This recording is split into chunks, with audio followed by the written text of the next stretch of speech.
दोस्तों, मैं मनीष संवाददाता मैं बता दूं कि मेरी मौजूदगी आजमगढ़ जनपद के सगरी विधानसभा में है और पूर्व एमएलसी प्रत्याशी कड़वा कांत मौर्य जी हैं। तो मैं बातें करना चाहूंगा। सर, हमारे चैनल में आपका स्वागत है। धन्यवाद।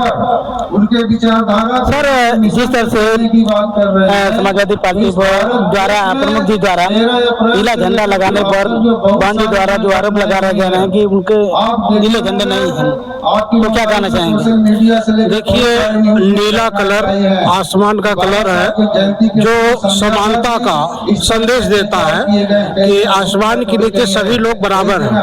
नीला झंडा बाबा साहब ने जब शेड्यूल कास्ट फाउंडेशन बनाया था तो नीले झंडे का उन्होंने उपयोग किया था।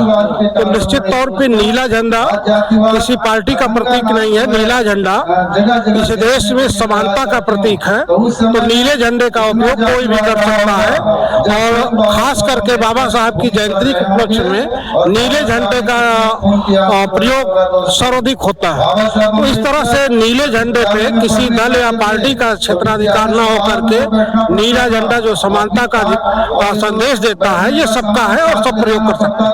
उन्होंने कहा कि जब सपा की सरकार थी, इन्हीं महापुरुषों के जो उनके नाम पर जो जिले बने थे, समाजवादी सरकार ने आकर के उनके नाम को बदल दिया। इसी वजह से शायद नाराजगी जता रही है।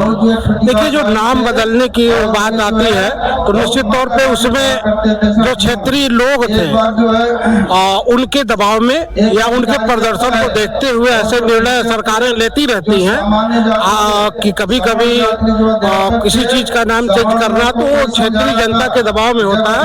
इसमें कोई राजनीतिक बात नहीं। तो आज क्या कहना चाहेंगे? यहाँ जो विश्वनाथ मौर्य हैं प्रधान जी, उनको क्या कहना चाहेंगे?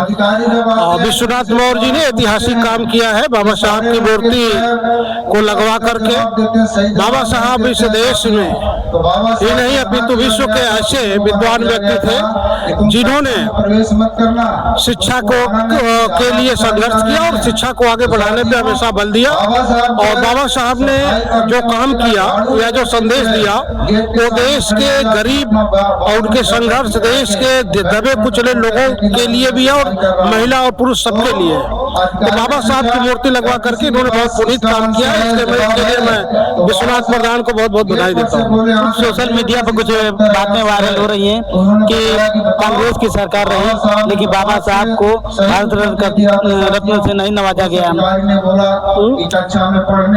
40 साल के तक कांग्रेस की सरकारें रही लेकिन बाबा साहब को भारत रत्न से नहीं नवाजा गया। देखिए, बाबा साहब को भारत रत्न मिल चुका है, शायद आपको जानकारी ना हो। 40 साल बाद मिला जी। देखिए, क्योंकि जब कांग्रेस की जब तक सरकार रही तो इस पे उसने ध्यान नहीं दिया, लेकिन 90 के दशक में बाबा साहब को भारत रत्न से सम्मानित किया गया है। निश्चित तौर पे आज समाज में जो भेदभाव का प्रथा था उसके तहत बाबा साहब के साथ भेदभाव के तहत भारत रत्न दिया गया था, लेकिन जब उनके लोग जागरूक हुए तो बाबा साहब को भारत रत्न से सम्मानित किया गया। बाबा साहब की उपलब्धियों को और उनके योगदानों को कैसे जन तक पहुंचाएंगे? देखिए, आज के डेट में बाबा साहब की जयंती को या बाबा साहब के विचार को पूरे भारत देश में और गांव-गांव स्तर पे चौपाल लगा करके आज कार्यक्रम हो रहे हैं जो बाबा साहब के विचार को जनता तक पहुंचाने का काम कर रहे हैं। चैनल को समझने के लिए धन्यवाद। चैनल को समझने के लिए धन्यवाद। बहुत बहुत धन्यवाद आप साथियों को भी। आपके चैनल को बहुत बहुत बधाई कि आप भविष्य में और आगे जाएं। तो आप जान चुके हैं कड़वा कांत मौर्य जी हैं जो पूर्व एमएलसी प्रत्याशी भी हैं। तो इनकी बातों से कितना सहमत है? अन्य खबरों के लिए Mou 24 न्यूज और फेसबुक सारी खबर पा सकते हैं। तब तक के लिए धन्यवाद।